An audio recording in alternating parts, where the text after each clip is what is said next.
तो चाहे वो जेरेमी रेनर का एमसीयू में रिटर्न, या फिर लोकी के बारे में फ्यूचर हिंट, या फिर रॉबर्ट डॉनी जूनियर का रिप्लेसमेंट, हर चीज के बारे में बात करेंगे इस बार के बियॉन्ड न्यूज में। तो हमेशा की तरह कुछ मिस नहीं करना चाहते तो वीडियो को आखिरी तक देखना। तो सबसे पहली अपडेट है मून नाइट सीरीज से रिलेटेड। तो मून नाइट के डायरेक्टर ने ये बात कंफर्म कर दी है कि जैक लॉकली, जो कि ऑस्कर आइजैक की थर्ड पर्सनैलिटी होने वाली है सीरीज में, वो बहुत सारे सीक्रेट्स को रिवील करने वाली है मून नाइट सीजन 2 में। क्योंकि जैसा कि हमको पता है सीजन 1 बहुत ही बढ़िया था, जिसमें हमें ऑस्कर आइजैक की अब तक 2 पर्सनैलिटीज मेनली देखने को मिली थी, और सीजन 1 को मेकर्स ने बहुत सारी मिस्ट्रीज के साथ छोड़ा था। तो ये देखना इंटरेस्टिंग होगा कि जैक लॉकी को मून नाइट सीजन 2 में किस तरीके से दिखाया जाता है। तो अगली अपडेट लोकी से रिलेटेड है। तो लोकी सीरीज में सिल्वी कैरेक्टर को प्ले करने वाली एक्ट्रेस सोफिया ने अपने एक रिसेंट इंटरव्यू में ये कहा है कि उनका कैरेक्टर सिल्वी लोकी को लेकर अभी भी थोड़ा अनसर्टेन है, जिसमें उन्होंने अपने कैरेक्टर को लेकर कुछ फ्यूचर हिंट्स दिए हैं। आसान लैंग्वेज में बोलूं तो सिल्वी के कैरेक्टर को लोकी के ऊपर अभी भी उतना भरोसा नहीं आया है, क्योंकि जैसा कि हमको एमसीयू में पता ही है कि जब जब लोकी को थ्रोन मिला है उसने कुछ ना कुछ गड़बड़ की है। पर इस बार जिस तरीके से लोकी के कैरेक्टर को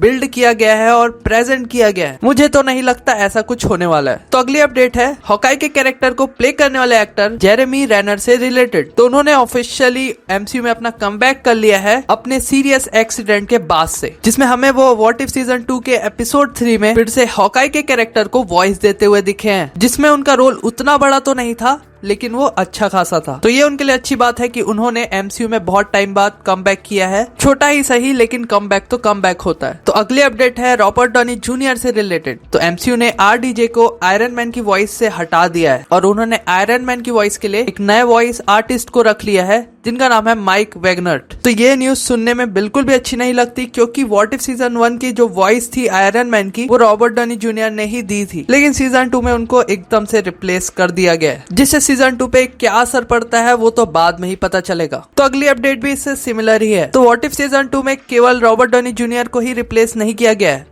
साथ ही साथ विन डीजल को भी ग्रूट की वॉइस से रिप्लेस कर दिया गया है, और उनकी जगह अब ग्रूट की वॉइस को देंगे फ्रेड टेटिस्क्योरी। और ये भी पहली बार होगा कि ग्रूट की वॉइस विन डीजल के अलावा कोई और दे। और इन सब चीजों से व्हाट इफ सीजन 2 पे थोड़ा तो असर पड़ने वाला ही है। और आपके हिसाब से एमसीयू को ऐसा करना चाहिए था या नहीं करना चाहिए था, प्लीज कमेंट बिलो। तो अब चलते हैं डीसी की अपडेट्स की तरफ। तो सबसे पहले स्टार्ट करते हैं एक्वामैन द लॉस्ट किंगडम से। इस मूवी को अब तक बॉक्स ऑफिस में 1 हफ्ता हो चुका है, और अगर इसकी बॉक्स ऑफिस कलेक्शन के बारे में बात करें तो वर्ल्ड वाइड इस मूवी ने अब तक कमा लिए हैं $120 मिलियन। और वहीं बात कर ले डोमेस्टिक कलेक्शन की, तो वो होता है $55 मिलियन, जो कि एज एक्सपेक्टेड बहुत ज्यादा कम है, क्योंकि इस मूवी का जो टोटल बजट था वो था $205 मिलियन। और ये मूवी अपने बजट को ही पार करते हुए नहीं दिखाई दे रही है। तो इसका मतलब यही है कि ये भी डीसी एक्सटेंडेड यूनिवर्स के एक डिजास्टर में गिना जाएगी, जैसा कि रिसेंटली फ्लैश मूवी और ब्लू बीटल मूवी के साथ हुआ। तो अगले अपडेट की तरफ चलते हैं, जो कि है क्रीचर कमांडो से रिलेटेड। तो जैसे कि फैंस को पता ही होगा कि ये सीरीज बहुत टाइम से डिले होते जा रही है, और रिसेंटली एक फैन ने जेम्स गन से इस सीरीज की रिलीज डेट से रिलेटेड एक क्वेश्चन पूछा कि ये सीरीज 2024 के स्टार्टिंग में या फिर लेटर हाफ में रिलीज होने वाली है। तो जेम्स गन का आंसर था लेटर। तो इससे आप ये समझ ही जाओगे कि ये सीरीज 2024 के भी आखिर में आने वाली है, और वो भी कोई ऑफिशियल रिलीज डेट नहीं है। तो हो सकता है फैंस को और भी ज्यादा वेट करना पड़े। अब चलते हैं हम बॉलीवुड के अपडेट की तरफ। तो बात करेंगे मूवीज के बॉक्स ऑफिस कलेक्शंस के बारे में। तो सबसे पहले बात कर ले सलार की। तो अब तक सलार की जो बॉक्स ऑफिस कलेक्शन रही है केवल इंडिया में, वो रही है 308 करोड़, जो की बहुत ही बढ़िया है। और वहीं बात करें वर्ल्ड वाइड कलेक्शन की, इस मूवी ने अब तक 500 करोड़ का माइलस्टोन